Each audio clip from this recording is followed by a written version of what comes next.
Happy Tuesday everyone, Enero 13 na. Welcome haton na taramdan na sumat estihanon. Ba Engineer Alquin. Kasi ring natin nga waray lagi hap sounds. Ano ba ini naglugaring na lahi pag off? Talaga no pag mga kinabag-o na. Diri tapuran. Sige la leksyon kinahanglan gud nga kukulawan didi nga tanan kung naka-on.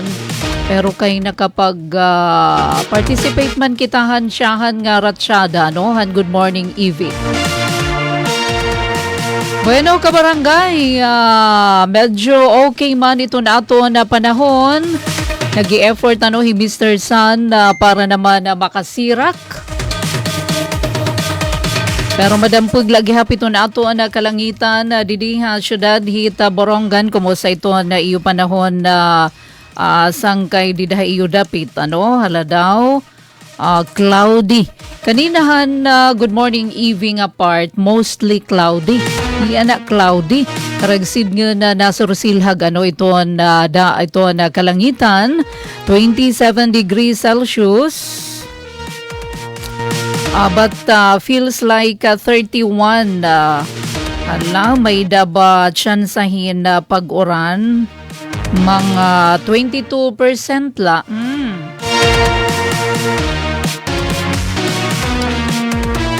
Sige, no? Andam na ba ito na mga trabahoon kadatag sa nga mga opisina? Kanina pagad ko no ati pen kaya din naman nga ni mag-snack time na. Sana all, didi aton diri uso ito niro snack. Diro diretso ito na trabaho. Dito ito na ibang mga opisina, pansin ba niyo mga sugahin nga time? Pwede na mga naglilibot-libot, nga mga nagbabaligahin mga kakanin. O di kayo nakapwesto, di dahil ito na gawas ito na opisina, o dito ito gawas ito na building. Pero may daliwat ito iba, bawal ito na libot-libot, makadto ito na sulod, para naman na magbaligya kaya nakakadisturbo. Pero sige lang, basta marangal na trabaho, okay lang yan. Dami ito na ito na paghihimang raman, yan na naman nga adlauhan na Martes. Labot lah ito na mga lokal nga mga notisya. Masiling gihapon kita dito naman kauluhan.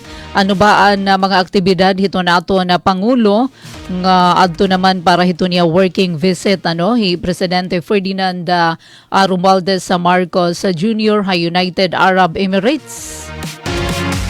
Ginlalauman pagbisita ito na ato na presidente nga pipirmahan ato na Comprehensive Economic Partnership Agreement na pinakasyahan ini nga free trade agreement na Pilipinas nga nasugad man na Middle East. Unina may nakita mga pictures sa bahin hiton nga na syempre ato na panguna naman ni First Lady Liza Araneta Marcos.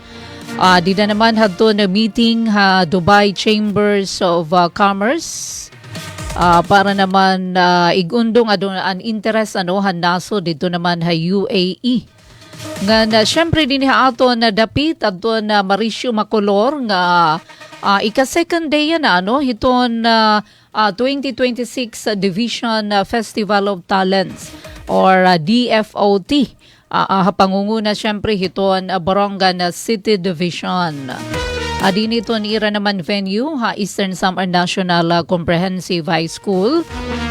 Nga hanatad hiton edukasyon ibalita tagihapon adton distribution na financial assistance na provincial government na Eastern Samar ang naman ginatos-gatos nga mga benepisyaryo adton bulig para estudyante na provincial government na Eastern Samar. Nga ni ba paano nga mga panawagan, nga mga paanunsyo, magkalain-lain nga mga hensya, ito na ato na gobyerno. Oras ka barangay nga 17 minutos na nagkalabay hala sa 9 haaga para naman na maging andam kita para hiton na mga buruhaton natin nga nakadepende kita hiton na kahimtang hiton panahon. Para naman hadto na waray makabati kanina na aga kay durante hito na mga early morning nga mga programa hito na Radyo Pilipinas ginapapabati ini adton forecast hito na pag-asa. Alright, sige daw Engineer Alcuin aton pamatian aton pa-forecast na pag-asa pa bahin hiton kahimtang aton na panahon parina nga adlaw hana Martes, Enero 13. Magandang umaga po sa ating lahat. Narito ang ating weather update para sa araw ng Martes, January 13, 2026. Sa ngayon, wala pa tayong minomonitor na anumang bagyo or low pressure area sa loob at labas ng ating Philippine Area of Responsibility. Pero makikita natin dito sa ating satellite imagery, meron tayong mga kumpul ng kaulapan dito sa may Southern Mindanao. Ito po yung Intertropical Convergence Zone or ITCC. At inaasahan natin may mabubuong low pressure area na nakapaloob dito sa Intertropical Convergence Zone ngayong araw. Samantala, meron tayong shear line na nakakaapekto naman dito sa eastern section ng Northern Luzon at northeast monsoon na umiiral sa nalalabing bahagi ng Northern Luzon. Kahapon, naglabas tayo ng tropical cyclone threat potential hinggil sa posibleng weather disturbance po natin. Ngayong araw, gaya po ng sinabi ko kanina, wala pa tayong low pressure area na binomonitor, pero itong pong cloud clusters po natin nakikita dito sa ating satellite imagery ay nakikita po natin magde-develop into a low pressure area ngayong umaga. At the same low pressure area po yung inaasahan natin na magiging bagyo po natin na papangalanan nating Ada. Unang bagyo po natin ito para sa taon ng 2026. Hinggil sa forecast track analysis po natin, posible po itong lumapit dito sa may Caraga at Eastern Visayas. At pag ito po ay naging isang ganap na bagyo, agad din po tayo magre-raise or magtataas ng tropical cyclone wind signal sa ilang bahagi ng Mindanao at Kabisayaan po natin. Para naman sa magiging rainfall na dala po netong weather disturbance po natin or yung posibleng bagyo po nating si Ada, nakikita po natin magdadala po ito ng significant rainfall.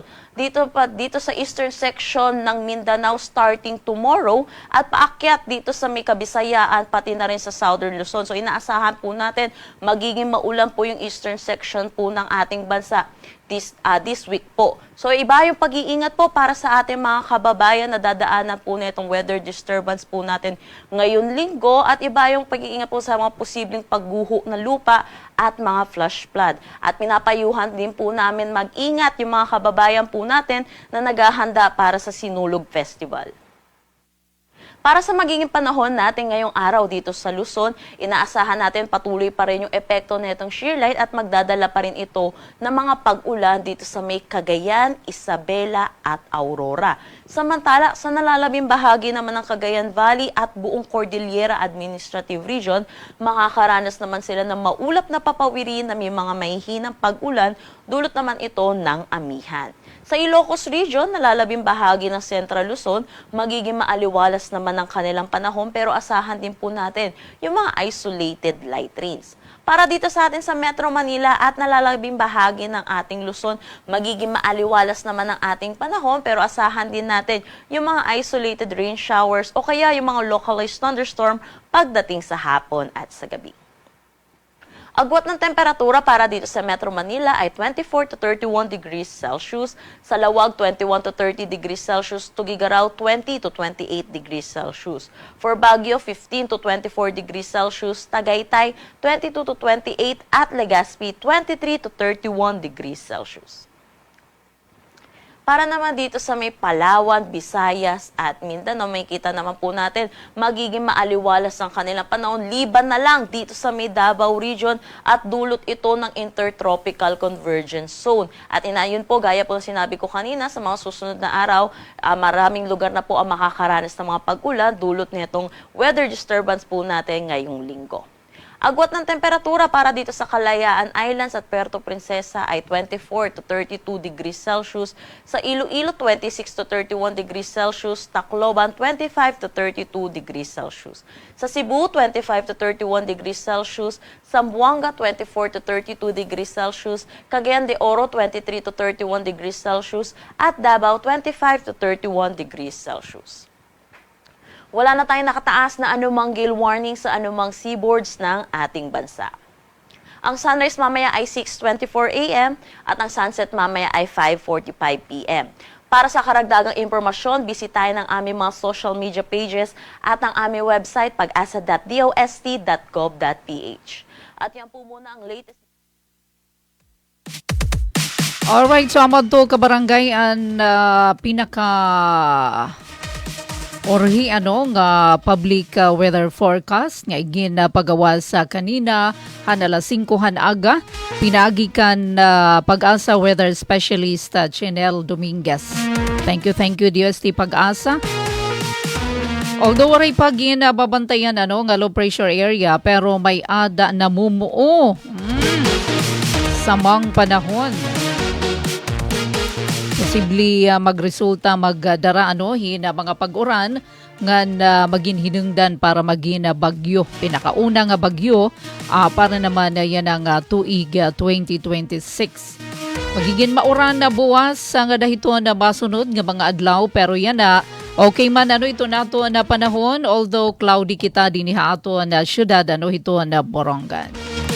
Ang pabalita panahon na tikang UST Pag-asa nagdarata oras sa 24 minutos na nakalabay alas 9 aga.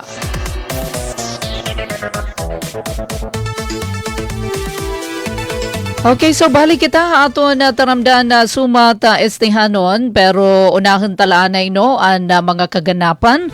Ang tulani kita kauluhan, may danatong didagin na pasa nga mga pictures. Credit to RP Manila.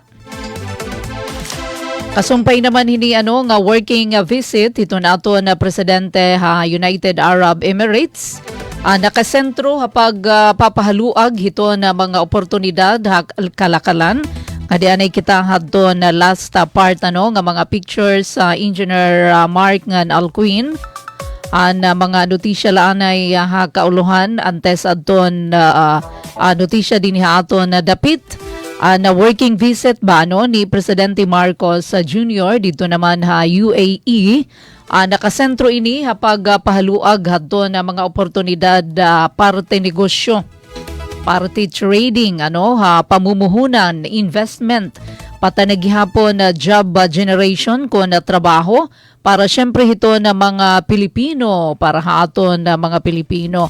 Amini ito na unod na working visit ito nato na presidente dito naman United Arab Emirates. Gindalauman nga pepermahan pag bisitahan nato na presidente adton Comprehensive Economic Partnership Agreement pinakasyahan ini nga free trade agreement han Pilipinas nga na Middle East. Samtang First Lady Liza Araneta Marcos naman nakig-meeting. Nag-meeting kaupod adton UAE Gender Balance Council Dubai ini. Gintagan doon nasabi nga meeting adton na mga hingyap para hiton women's empowerment. Ngan na pagpapakisig hito na papel han kababainan sosyedad ngan sugad man pamunuan. Kaparte ini hadton iya working visit First Lady Araneta Marcos tikang January 10 nga da buwas nga da yan ang adlaw. January 10 nga da yan ang adlaw 13. So pirala ini hadton mga dagkeng nga mga aktibidad hadton aton pangulo at sugad man First Lady Liza Araneta Marcos. 27 minutos na nakalabay alas 9 maupay nga aga Jengol Matico. Good morning Ate Merns. Good morning Mad Shirley ni Carta Dadison dito naman Metro Manila ngan iba pa nga nakatutok ka ato na taramdan na sumat estihanon. Nganin naman kita, lugsong kita nga ni haato na dapit nagkakilap nga malampuson nga ginabrihan nga 2026 sa Division Festival of Talents. Di dapat naman ini ato na venue Eastern Samar National Comprehensive High School. Kakilap ini nga adlaw nga na syempre adton ginbabantayan nga baile sa kalye. Kaupay hinihan last time kasi di kita ini aton host dibahan na Regional Festival of Talents. Diniha aton ba? Diniha aton. Nag-cover kita hini ka mag-upay pagkinalawan. Samtang kay bagahin dance parade man, di na pala ito na kalsada. Nakikita na ni aton na kamagkarit na mga delegado. So yun na naman, syempre para pagpili ito na matambong, hiton ipapadarang adto hiton Regional Festival of Talents, ang kada division nagdudumaraan na iton. Pareho din hiton Borongan City Division, kakilip nga adlaw. Baili sa kali, hinubad to nakadaog. Ay, parang consistent inihira, iton may Pangda National High School. Amin ito naglalaban nga hiton Santa Fe National High School. Pero kakilip nga adlaw, hala. Uy, congratulations sa dahat to na may Pangda National High School kun MNHS. Kira ini adton kampiyon, habayli sa kalye 2026 Division Festival of Talents. Nagkamayada pa ngayon tiebreaker kontra Santa Fe National High School. Kay pareho talaga doon ira-rank. Pero hakatapos-tapusan, adton na nakadaog, adton may Pangdan National High School. Karegsid ngun, hira ini ito na marepresentar para hiton na Borongan City Division, para hiton na nagtitikaharan ng Regional Festival of Talents. So doon tema, handuha ka adlaw nga aktibidad, magtatapos siya ng adlaw, kay kakilip man adton na pagtikang theme, Knowledge and Talent of Filipino Youth, Fostering the Creative Industry for Progress. So, yan na pala, gintataga na oportunidad ito na ato na mga kabataan para syempre ipakita doon ira talent at doon ira kamakarit nga adton pagiging creative han ato na mga estudyante. So tikang ini halima nga district han Borongan City Division. So congratulations sa sining tanghalan ini. May daliwat sining tanghalan na maupay ini nga mga musika may dahira ini na nga dance exhibition nga nasunda naman hadon official nga pa contest. So yan na ini nga adlaw magatatapos sa plataporma ini parahan mga kabataan ipakita aton irahibaro ngan talento hasining ngan creative industry. Again, congratulations aton nga tanan nga mga estudyante, mga kabataan nga nagpapartisipar hasta pa nga daiya na. Thank you nga din naman kan Sir Dondon Diaz, ito naton Schools Division Superintendent, pamumuno naman hining maupay nga lugar para mainganyar, para naman mahurma iton magkalain-lain nga talento iton aton ang mga kabataan. 31 minutos na kabarangay, nakalabay alas 9. May dakita bago nga kakilip aton ini nahi balita. Thank you han pa-forward han balita tikang naman Department of Interior and local government kay may dakita bagong provincial director hiton Department of Interior and Local Government Eastern Samar, hangaran kan Engineer Jesus Jeremy Bagares. So first week adton ira naman pagkatin hadto na pamunan han DILG. An iba naman aton mga kilala naman nga mga official hito na DILG nagkamayada liwat hirahin bag-o yan nga mga assignment. Pananglitan maupay nga aga nga dakan na Ma'am Lenny Amoyo Medina, dati program manager hiyagihapon adton nakadihiya nakabase na provincial office ito na DILG Pero yan na, nakita ko di dahaton post, nina aton kita iyo, aton iyan naman new assignment. Da nahiya ha LGU sulat nga dati pinamumunuan han akin batchmate. Hi batchmate Gina May Lasiter Lobrio. Ay na daw layan na hi Gina May, ano? Dati sulat ba kadako daman dama aton mga pagdaragan nga igina kontribuer ni Gina May, di da naman nasulat. Pero na ini mga Hall of Famer na damain iton sulat ha SGLG, ito na Seal of Good Local Government, ano? SGLG ang damo pa nga mga programa nga nakikita iton kamaupay hiton pamumuno di da naman nasulat. So yan na ito na masanduha iya Imam Lenny Amoyo Medina ngan bag-o naman nga Provincial Director Engineer Jesus Jeremy Bagares ngahan last week nag-courtesy call kan Governor RV Ivardoni kakilip bain oo. Nag-courtesy call kakilip nga adlaw January 12.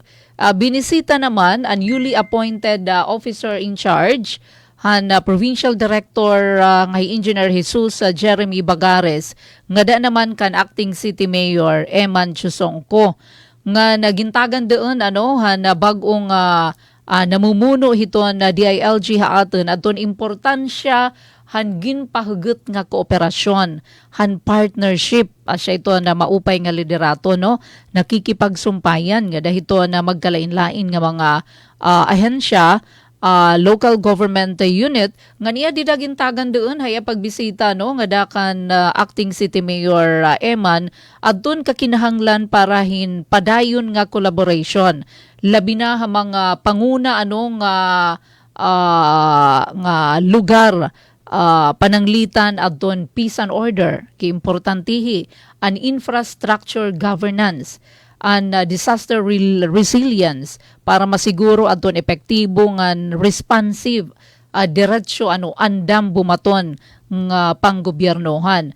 So nagserbi gihapon ini sumalahan ato nahikay nga info from Borongan City Information Office nga lugar or oportunidad para utro igpahamtang adton gintig nga commitment han parihong institusyon ang local government unit ngan sugad man aton DILG para tagan doon iton maupay talaga nga panggobyernohan an paghataghin public service di kalidad nga dahiton mga mulupyuhan syudad. Dahiton pictures kaupod ni OIC PD Bagares City Local Government Operations Officer. May daghihapon kita bag-o saliwan kan Ma'am Inday, Attorney Johnson Ray Delantar.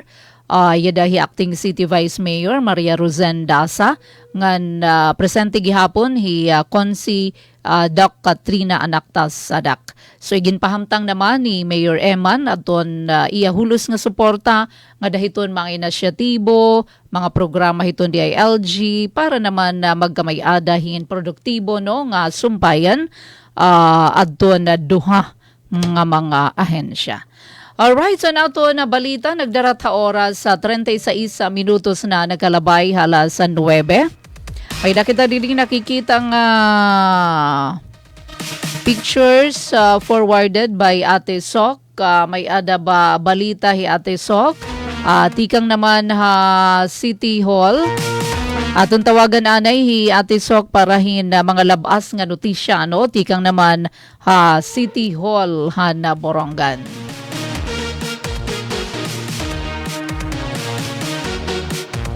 Mapay nga aga naman, kumusta adto na mga estudyante, mga benepisyaryo na bulig para estudyante program na provincial government han Eastern Samar. Uy, nakapalad hira, kakilip nga adlaw, han ira naman na one-time ayuda. 3,000 pesos ayuda pinansyal han provincial government han Eastern Samar. Harapit ini mag 500 nga mga benepisyaryo na bulig para estudyante program. Ada na ba hi Ate Sok? Kagalipining adlaw, di na naman Provincial Capitol Gym, diin pinangunahan ni Governor R.V. Ivardoni. 494 nga mga estudyante. Wow naman. Labot-lahan mga estudyante kay ito na bulig para estudyante program ito na provincial government may dagihapon inibisan kung graduar ka na adto na mga ma-attend adto ira naman review adto na may da mga board exams nga mga kurso. Pwede gihapon ngayon kamo hini mag-aro hinabulig para hiton mga kagarastuhan, pananglitan magre-review kamo. May daliwat hinibulig para hiton na mga mag-a-apply hin trabaho, kaupay. Talaga prioridad sa ini hiton na mga prioridad nga mga programa ito na provincial government haliderato ni Governor R.V. Ivardoni 3,000 pesos. May din naman nag-message sa aton kumusta Ate Pen aton isang professional, isang pamilya program ay larum gihapon ini hito na programa pan-edukasyon ni Governor RV. I-follow up natin kan Sir Manny Arago iton focal person han mga education program ito na provincial government. So ini nga kana na BPE is one time adto na bulig para anton is isang professional monthly iton hiya.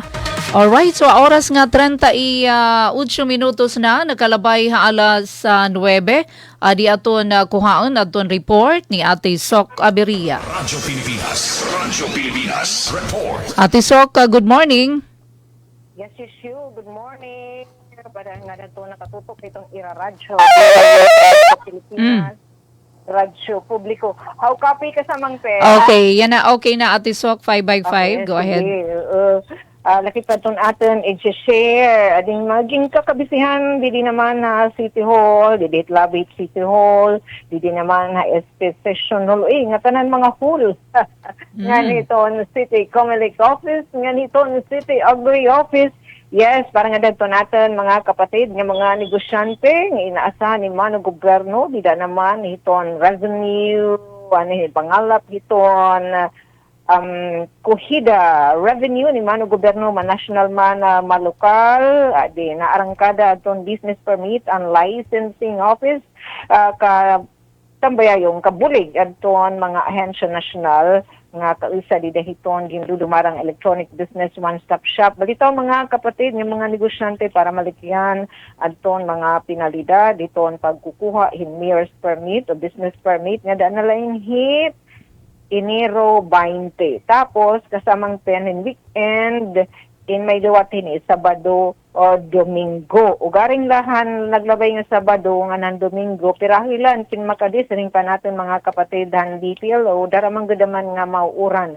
Balito pagpahimulo si niyo, labinahin weekend, ini naman nga oportunidad, hadton pag-renew, hadton EU business, permit kay diri sugad hitayan na nga damo didiha labi ito na pila. Do gin-encourage ito natin mga kasubong mga negosyante nga magproseso online pero kaya sa imong diri manggudtanan peki kasamang pen sa shake nga naalalay pa dibi.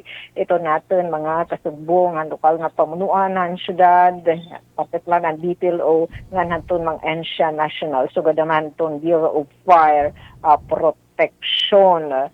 So madali ila kasamang pen makuha adton EU business permit once na kompleto la adton mga requirements. Napira ka minutes, Ate Sok?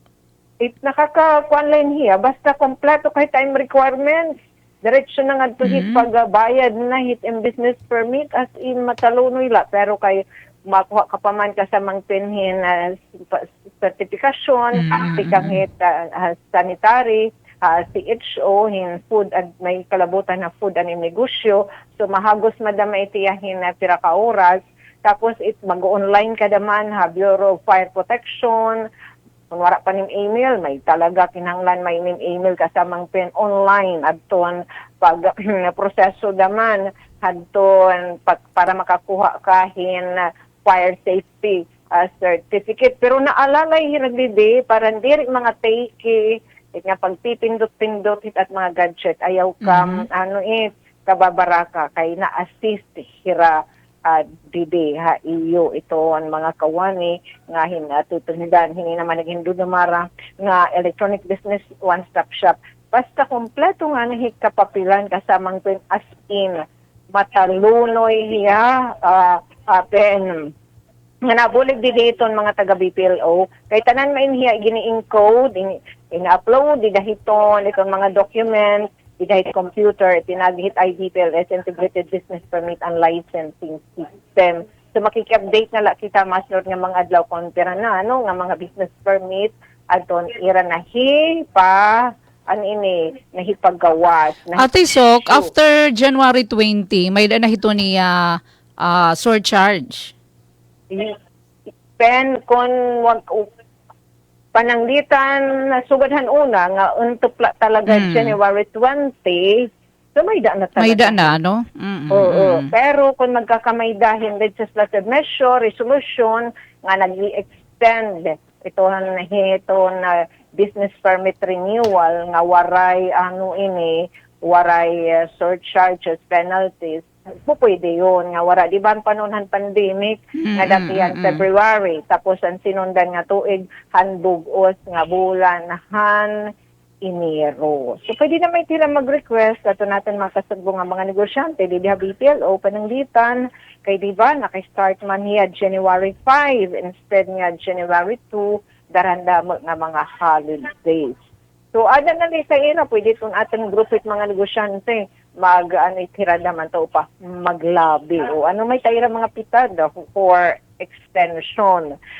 So shake nga talaga hit January 20 iton waray waray penalties na pag-renew hit business permit. Nga pwede naman kasamang penang tonti udeng lang yung pagnegosyo kinahanglan nira i-retire.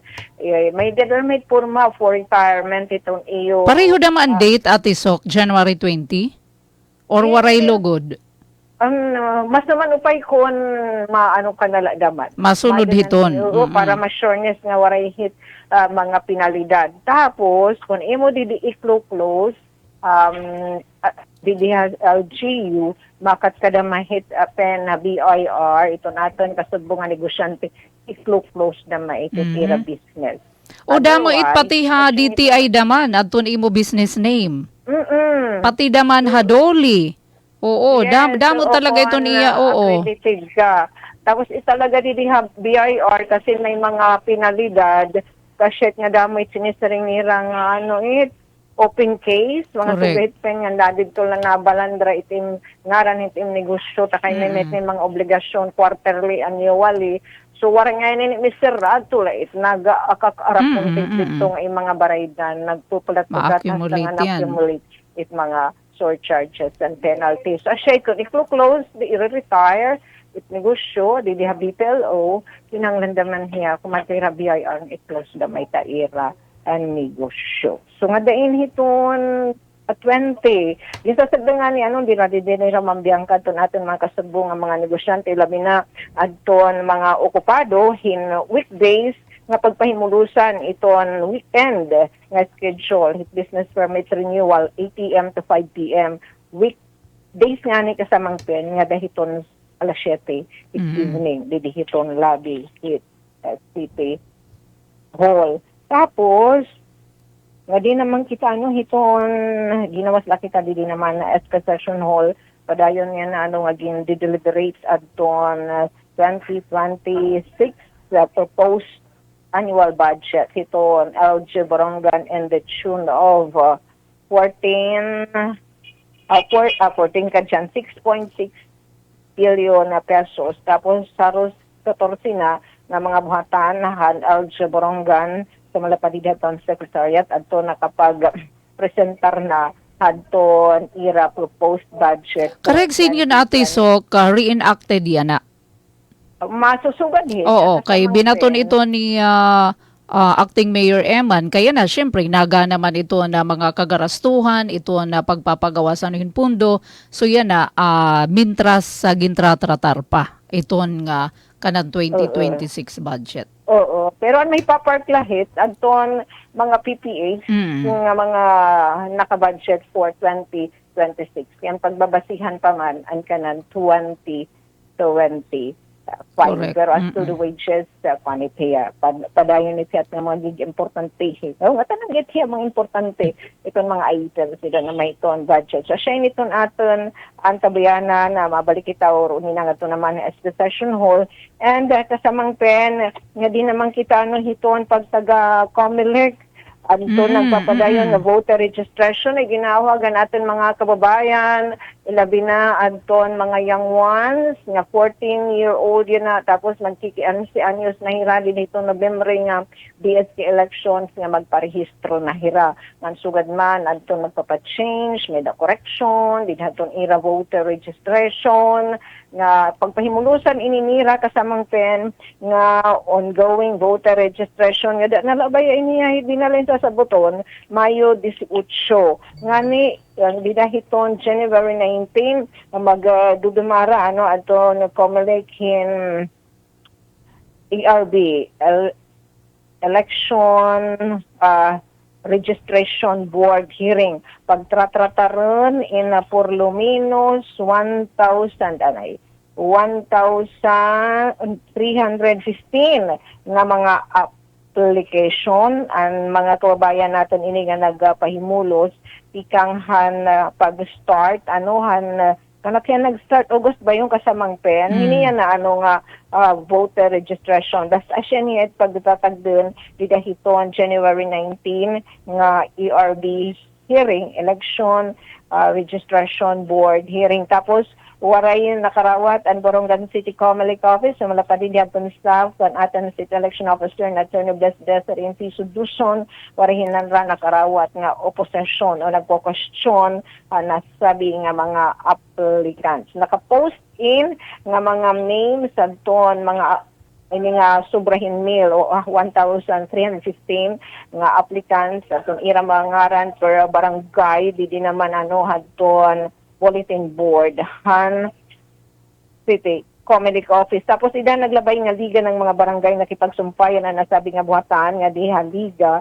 nga bahin hadton kasumpayan iri kinakasa nga panrehistro ang mga voter registration ng mga barangay partikular mga sulod nga mga barangay gawas la itong downtown area kasi hirani man lahira nga diyan City Comelec Office nag-start in hira last week dito naman na barangay Bugas salig ginawagad to ang mga kapitan kung karayag nira pag dumaraan atong ira barangay in voter registration in makipagsumpayan lahap sa City Comelec Office ang diniha barangay Bugas damo-damo ang daw good adton nagapahimulos kasamang pen por lo menos sa ring City Comelec Office nakapagserbisyo hira nga naman hin sa 61 nga mga individual. Tapos sa mapahit sa pananglitan dito barangay Bugas yung dumaran voter registration maghapon bisan ng mga tagahigran nga mga barangay ini-entertain po ikira kasamang pen para pag-sureness in here nga tanan ano adton kwalipikado na pagbutos ni dahiton tidaraon nga BSKA and direct mahikawan hadton iram pribilehiyo in right hadton pagamngaw butos and okay mapahabol pa kita in good news kampalay niya kasamang pen kasi una lang niya nga ano po di pa ganyan oring ka gito kibi pero kay good news iniya anytime soon may da natin na dinhi mga fisher folk association nga mabibinipisyuhan gratis coming from BFAR kasamang pen hin basta ini ano cancer an aton City Agriculture Sir Macario Gabornes gratisan o bubugnaan hin grasya ni BFAR Bureau of Fisheries and Aquatic Resources hin 62-footer nga sakayan pandagat lakit iniya na ano hiton yan nga tuig 2026 hindi na hiton kolaborasyon hit Aljo Borongan with BA pinagyan BFAR Bureau of Fisheries and Aquatic Resources duha daw good kasamang pen naton nga mga asosasyon hin para pangisda di naman syudadhan Borongan ang natudlok kan BFAR ken kumbaga nagkamay din kumpiyansa ang BFAR gintapuran nga makakarawat hini naman tag-usa nga irang sakayan pandagat 62-footer vessel, fiberglass daw good iniya kasamang pen. It dugang hini nga impormasyon sa ring ni Sir Macario Gabornes kay hanpag audience nga diyan mga taga BFAR on travel hiya. So atong focal person hanton pag taga fishery section, fishery section hanam Borongan City Agriculture Office ating pagmamalaki istoryahan ni Kuya Jerome Dilantar kasumpay hini. Mo pa niya kasamang pen kay kung dako iniya nga bulig nga dahiton aton mga kasugbo nga mga para pangisda. Duha daw hira dinhi tag-usa. Posible yan nga bulan hit Enero isang asosasyon nga may liwat timeline di ka naman hiton na si Tiamre ano sa panaton din nga Fisher Folk Association. Ikuan na lahin kasamang penit tukib sunod na naton nga pagka-reunion sumat istihanan dito kita pinakukuha ni Sir Gabornes and Ditali kan Sir Jerome Dilantar. Yan na pala din ko congrats tan inhera nga aton mga Fisher Folk Association and di daw good ando nganha di binubo kasamang pen adton nga aton na interview hanhadi siya inhira nga mga fisher so mo pinagihap ni mamapakita no iton mga programa ni mga gobyerno. Yes, pen kay ito pa kung papaliton in millions ganit kantidad sa ring ni Sir Macario Gabornes. So signal ani kasamang pen, mabalik kita nga to naman sa session hall, may kalabutan hito ang papadayong deliberasyon, hito ang konseho sanggunian panglungsod, hito sobra 1.6 billion pesos nga proposed 2026 annual budget. Hito ang syudad Han Borongan nga mga tansyo kasamang pen. Back to you. Salamat. Alright, so mga salamat Ate Sok na balita direkta nagbabalita tikang naman City Hall. Ayan, padayon kamo nga ginauhag hiton local government unit na Borongan pinagiton business permit and licensing office. Ang mga negosyante din ato na syudad parehistro na. Renewal ngan pwede gihapon ito na bag-o nga mga negosyante. Alin susunod gihapon ni Ate Sok ito ang deliberasyon hiton 2026 sa annual budget na syudad. Sobra ini 1 trillion pesos.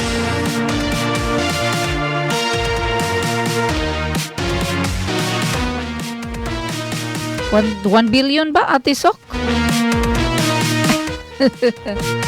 Alright, so waray pa ni Karagsin yun reenacted budget pakitayan na nasa ring acting mayor Eman Chusongko.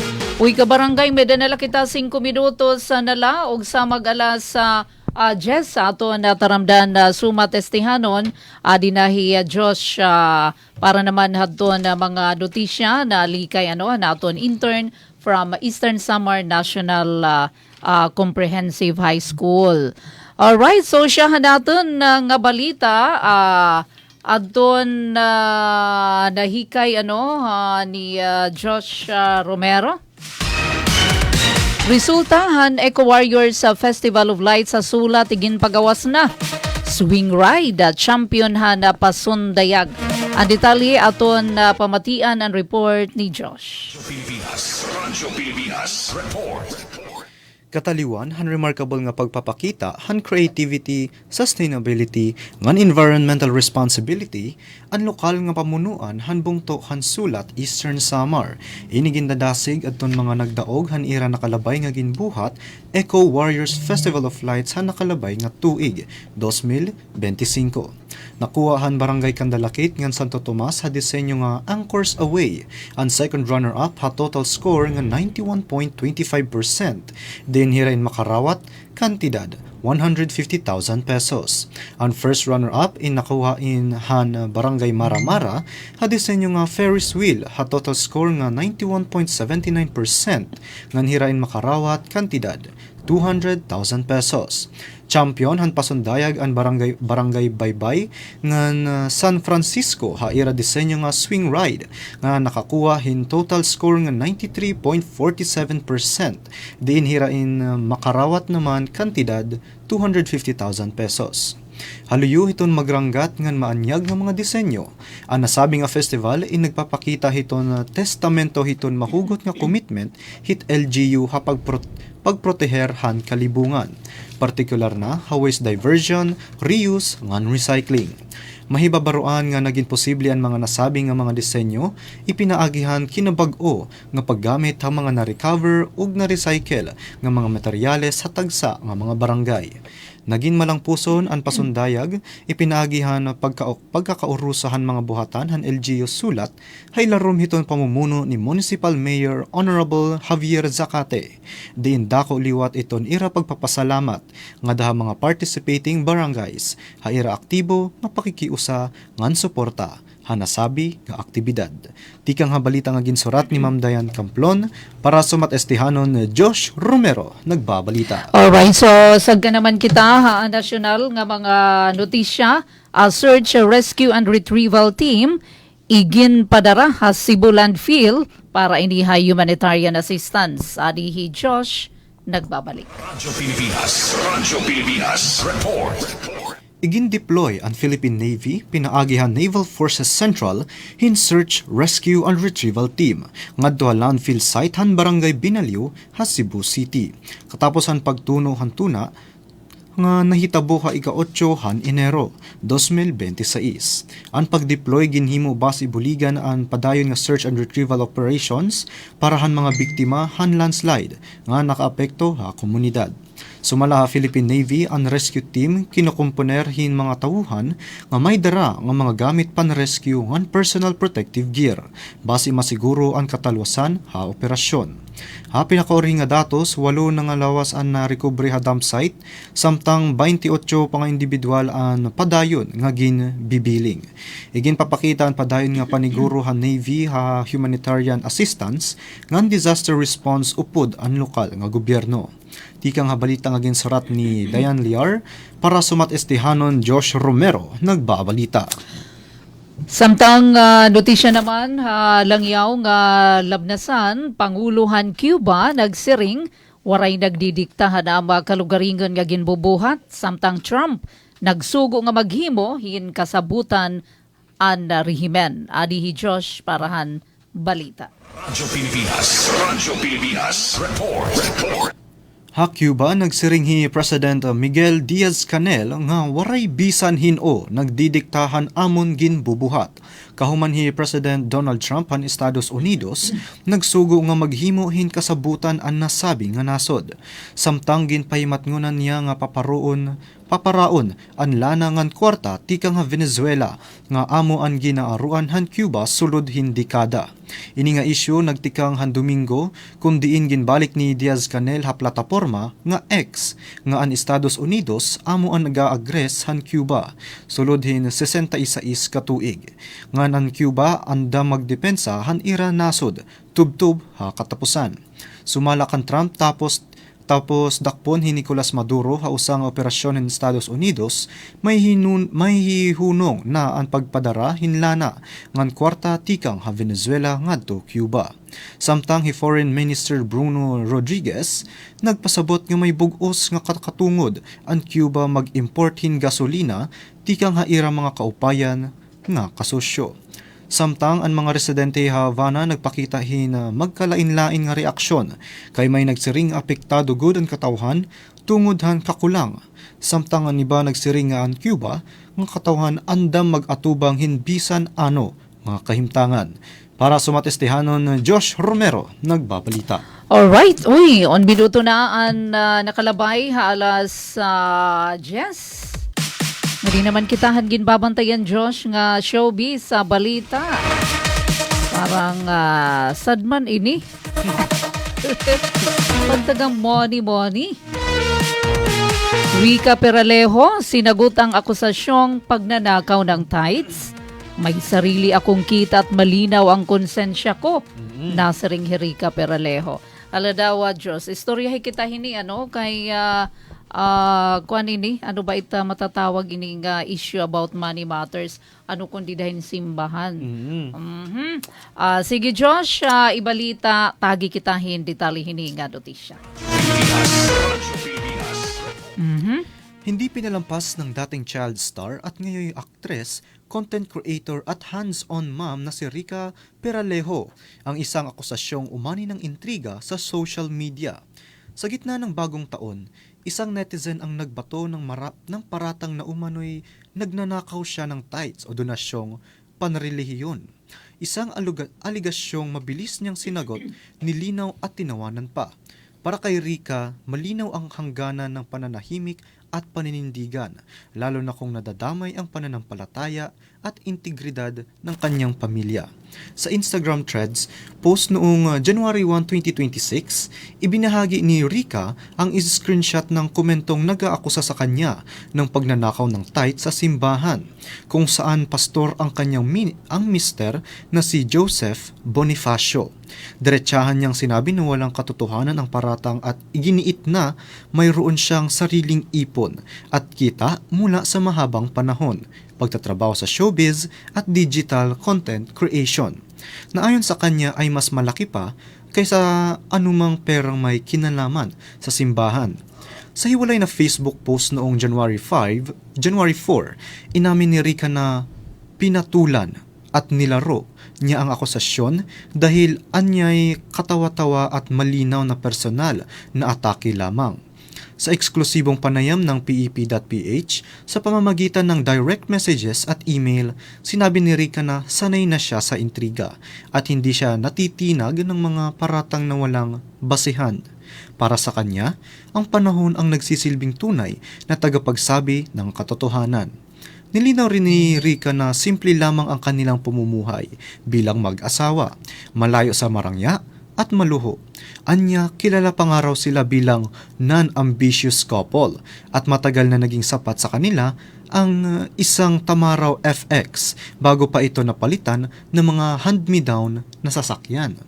Dagdag pa niya, malinaw at transparent ang pamamalakad ng no other name charge, ang kongregasyong itinatag ng kanyang asawa.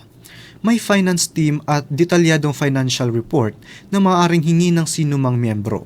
Hindi rin sila naniningil o nagtatakda ng halaga ng donasyon dahil hindi pera ang layunin ng simbahan, kundi ang paglilingkod.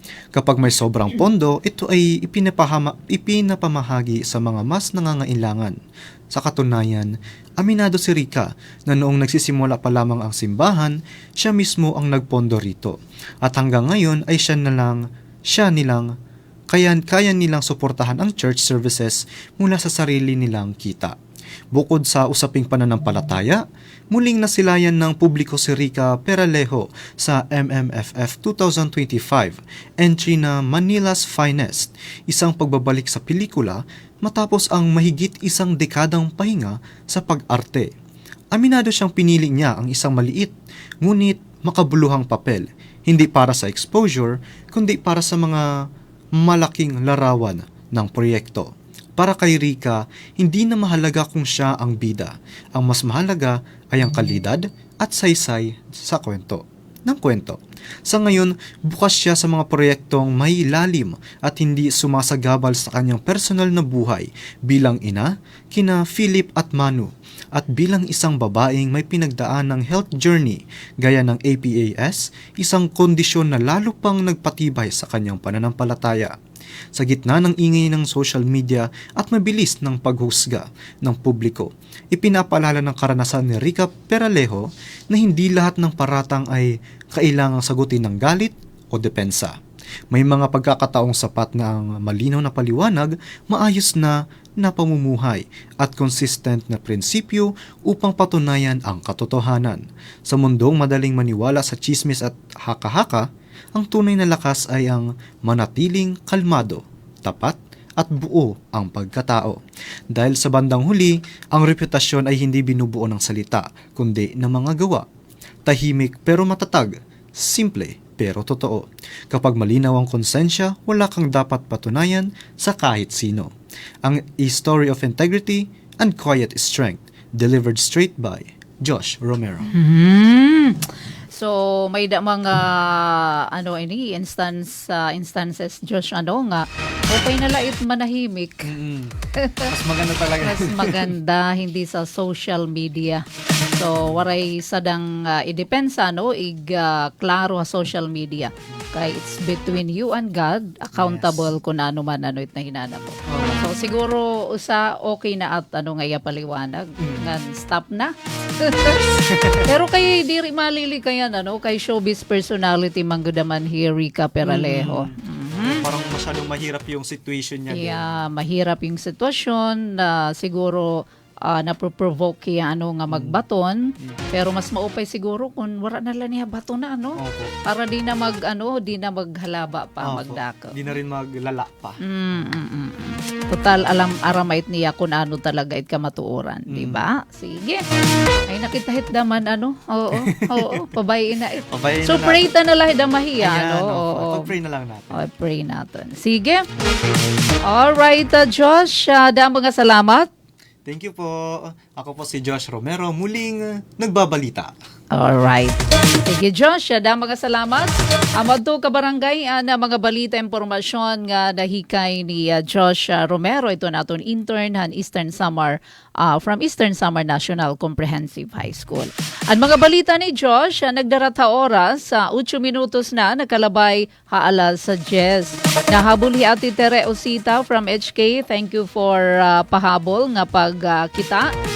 Bueno, maglisensya ani kita temporaryo para naton Tuesday edition Enero 13 aton taramdan sumat estihanon hangara ni Ate Ruth Rivera Abunda sugad man aton mga nagiyan na ka-partner Didi Master Control Engineer sa Mark ngan Alcuin.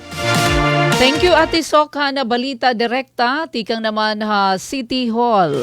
Ati Pen pumida ini kapon naton kanina hi Josh Romero. Nangingimbitar nga haw kami para buwas nga adlaw.